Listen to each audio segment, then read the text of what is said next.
This is the art test that I failed.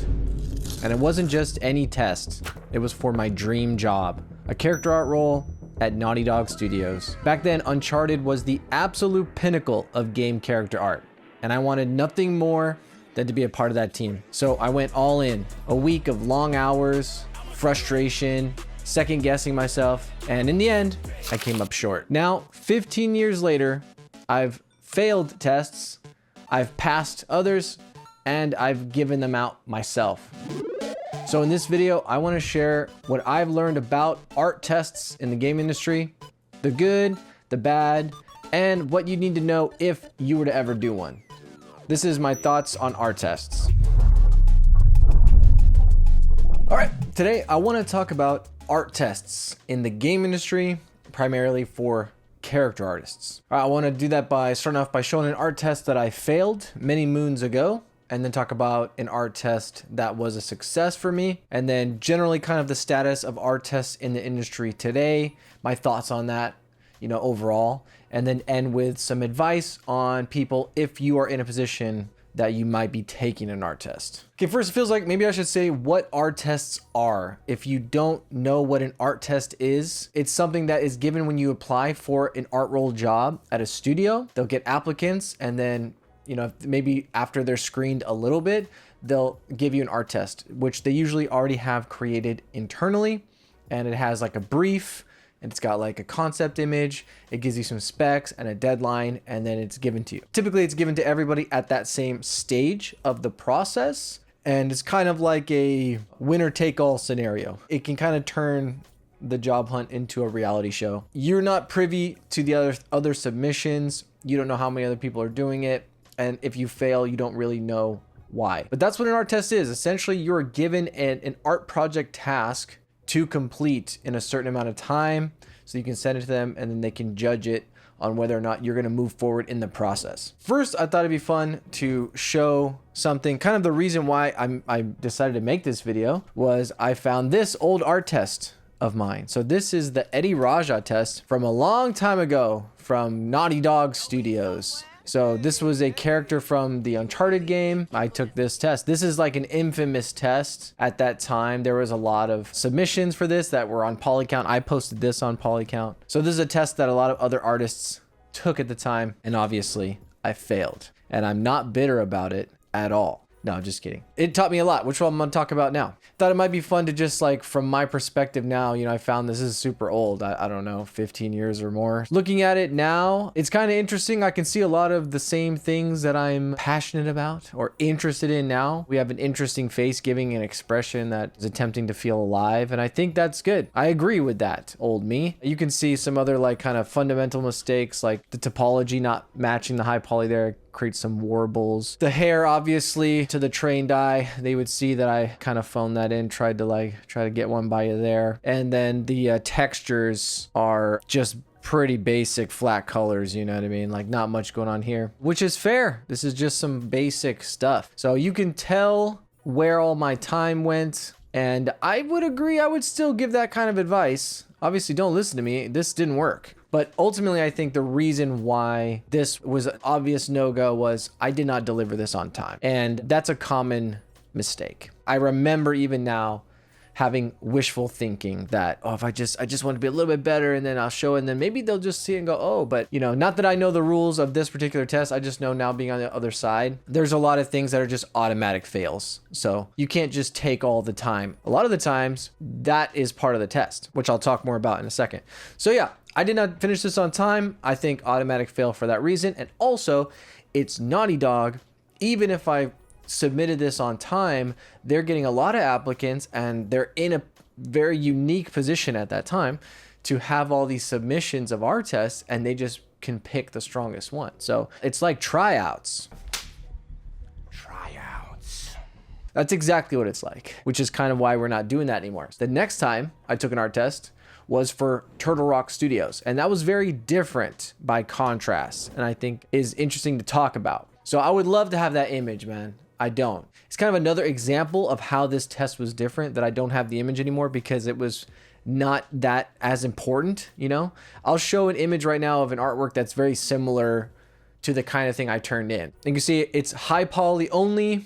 It's lit and rendered a little bit. It's posed a little bit. It's to show some skills, but it's not a final asset. And the way that came about was this. I went and applied, I interviewed, and I spoke to them for a long time. We got to the point in the interview where Phil Robb, the co-founder and the art side of the company, said, you know, I like everything except I'm not sure if you could do girls. You know, we're going to have female characters in here, obviously. It was like a surprise to me. It was a fact that my portfolio at the time did not have any females in there. And if they did, it didn't have any women bodies. And anatomy obviously is a big thing when it comes to character art, especially at that time. You know, you had to make most things from scratch. So you needed to be pretty competent in anatomy, and he needed to make sure that that wasn't a big blind spot, that I was not intentionally avoiding that. So he created an art test for me at that time.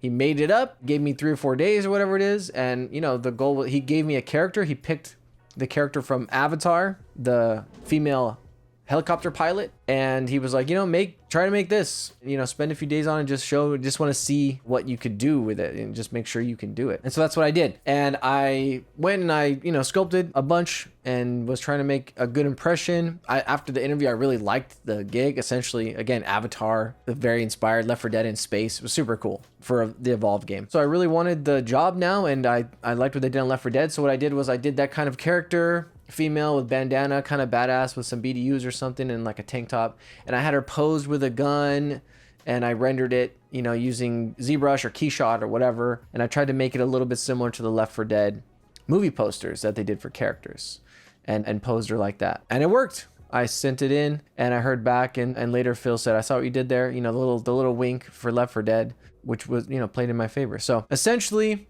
for that test, it was not a standard thing. It was reasonable, the amount of time that was given to me. It wasn't like, hey, make a full finished asset. It was very specific to help them make a decision. And it's very different too, because Turtle Rock didn't have like the pick of the litter, you know, they weren't in that same position. So those two experiences were very different. Yeah, and the one that worked, I thought is good. And I think it's a lot more in line. It's harder to do that, to make up tests. And it's not exactly the same because there aren't so many applicants. So that was the 2 art tests that I experienced as an art test taker. Those are the farthest that I went. I gave some for a little bit and then we stopped. So I want to talk about that. I want to talk about art tests in the game industry today. All right, so art tests in the game industry right now is a little bit controversial. I think it's controversial. I don't like them.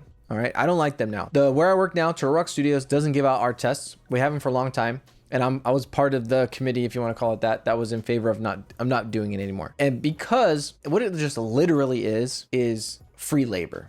You know, you are asking someone to work for free. Almost nobody gets paid for these. And a lot of the times you can't share it online. And you can understand why. Obviously it'd be good for the artist to post online. And I'm thankful that they let me do it with the Eddie Raja test. They did change that though. They had to change the test, and I think they changed the rules to be able to post it.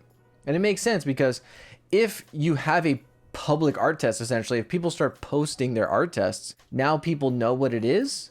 Now an applicant could start before, they'd have an advantage. And they have an advantage because they can see other people's tests. It's not a fair test anymore.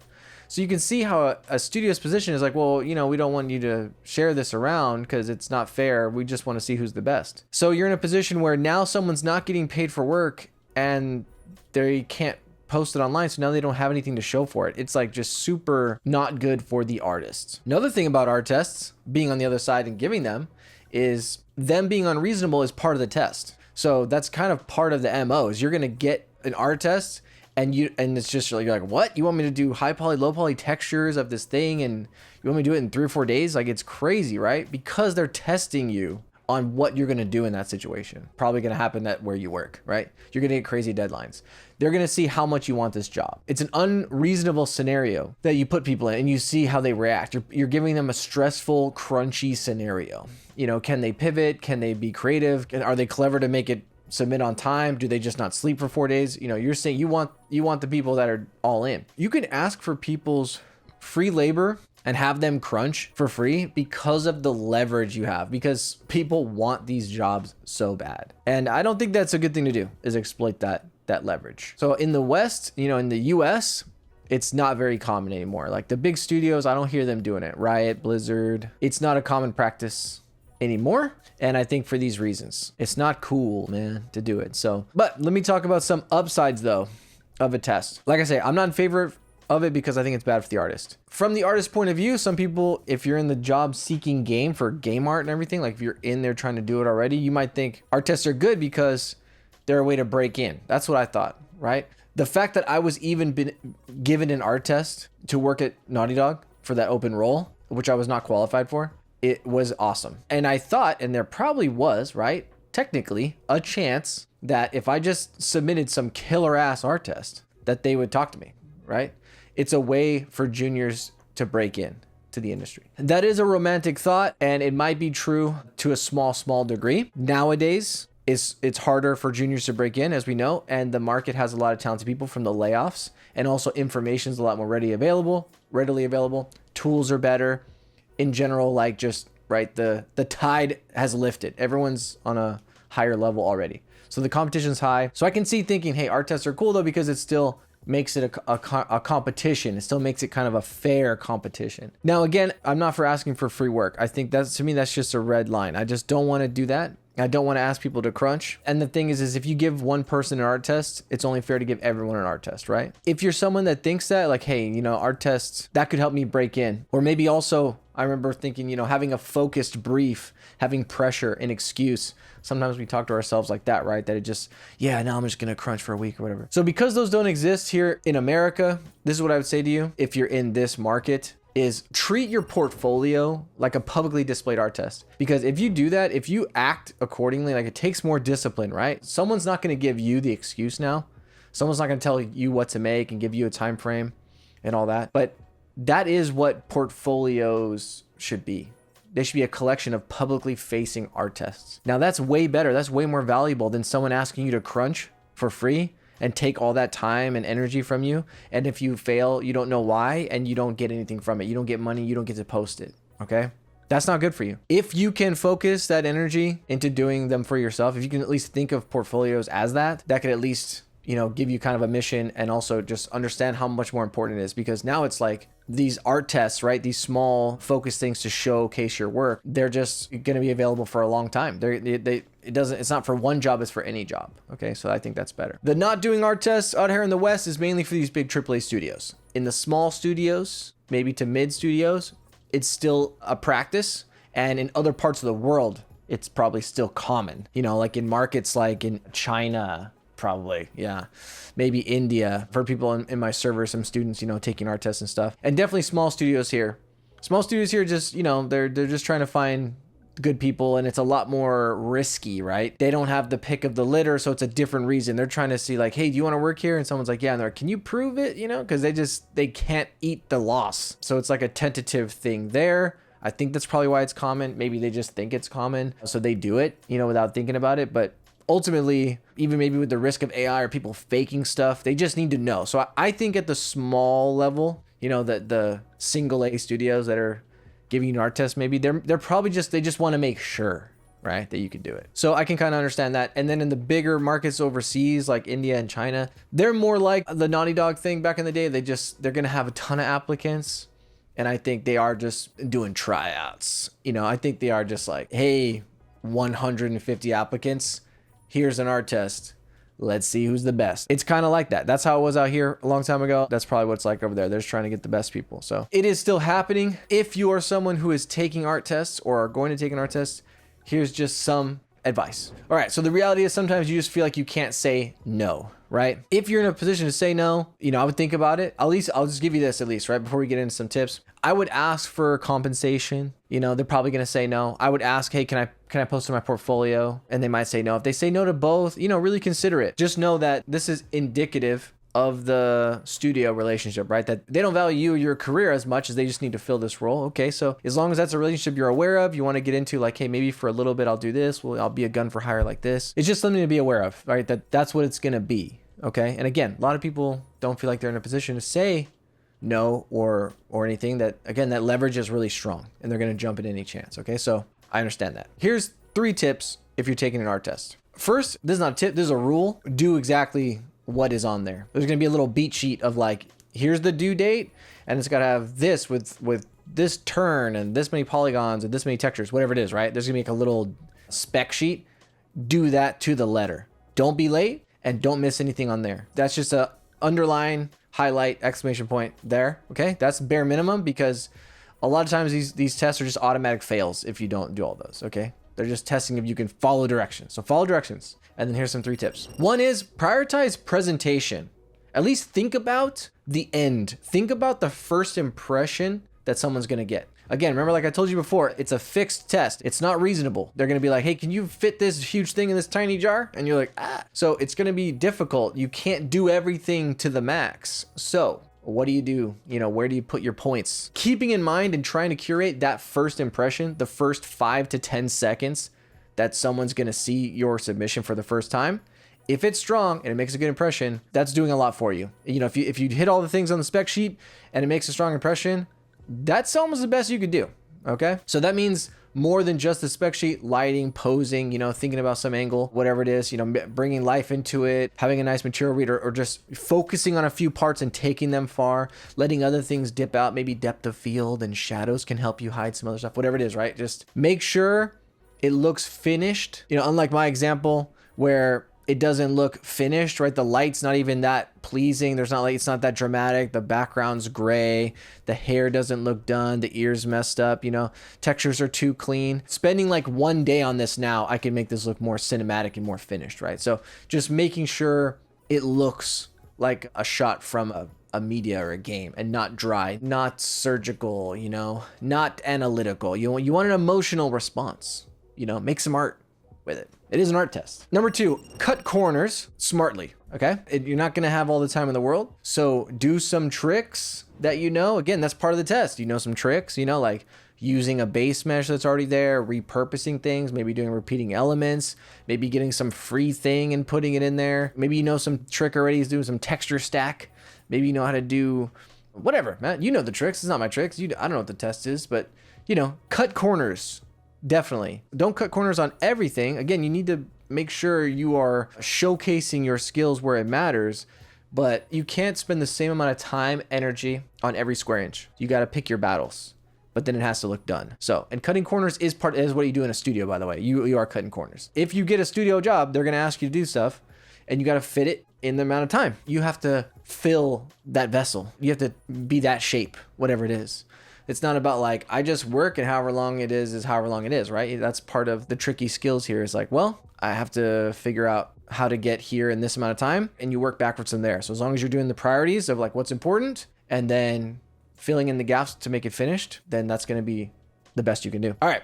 3rd tip, last tip, is research the studio that you're doing an art test for. Learn about, obviously, the website, read the website about stuff. If there's like who works here kind of page, right? Us or whatever.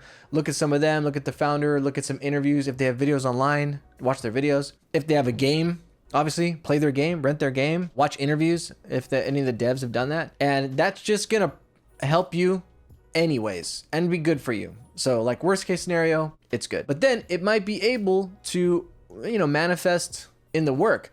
The most literal, obvious way is like, you should be making work that looks like this studio made it. That is going to be part of the gig. So whatever their last game is, most likely it should be similar to that. You can probably find stuff on ArtStation. You can probably find people that posted the actual work on ArtStation, right? But also because of it could manifest in different ways, like me when I did my art test for Turtle Rock and I made it kind of like a Left 4 Dead type of vibe. And you know, it turns out Turtle Rock makes that kind of stuff. And so it's a way for me and the guy who was in charge of that stuff to kind of like, oh yeah, we kind of see each other on that kind of level. He knows that I'm aware and we get it, you know, and it is a shared interest. And so just being a fan, letting that come out, doing something you think is cool from the lens of that studio, its culture, its vision, is going to be nothing but good. And again, at the end of the day, it's going to make you a better applicant. It's going to make you a better dev or fan of this whole thing anyways. It's a no-brainer to do. And so that's another thing that I would make sure I do every time. Okay, that is my thoughts on game industry art tests in a nutshell. Hopefully that was helpful to you. It's interesting to think failing a test all those years ago had a big, profound effect on my life and career. I guess it did. Didn't feel like that way at the time. And I think it's good to just take these things in stride. Just do the best you can. You know, things worked out, thankfully for me, and hopefully they work out for you. I'll leave it with this. You know, if you feel like you really have to take a test, okay, I hear you. Make sure you're also doing things for yourself. Make sure you are putting work publicly too. If you have to take these tests, you're not getting paid and you can't do it publicly, okay, that sucks. Treat it as practice. Make sure you are doing something for yourself, okay? You got to look out for yourself out here in this world, you know, no one else is going to do that. And I just want to reiterate, I'll end with this. I want to reiterate, if you're trying to do this whole art thing for real, I don't think your ultimate goal should be to pass a test and get a job. And I talk to people and that seems like that is their number one priority, okay? I think the mindset that works, that wins, the actual number one priority should be self-improvement, developing yourself into the best artist that you can be. That's a lifelong thing to do. The goal is not like, oh, I got to aim for this job and get it. It just doesn't. I just think every time I meet artists that work like this, that works out, you just can't stop them. You know, it's just going to work out for them. They're just going to keep doing their thing. That's the kind of mindset to adopt. So you're not putting it all on this thing. It's not a means to an end, and it can help sustain you, you know? So again, if you can just keep focusing on the big picture here, creating artwork, focusing on improvement, learning, sharing your work publicly, and continue to do that over time, it compounds. All right, focus on becoming a better artist and your life will be better. And maybe good things will happen. Maybe you'll get a job. That's it. All right, see you in the next one. Peace out.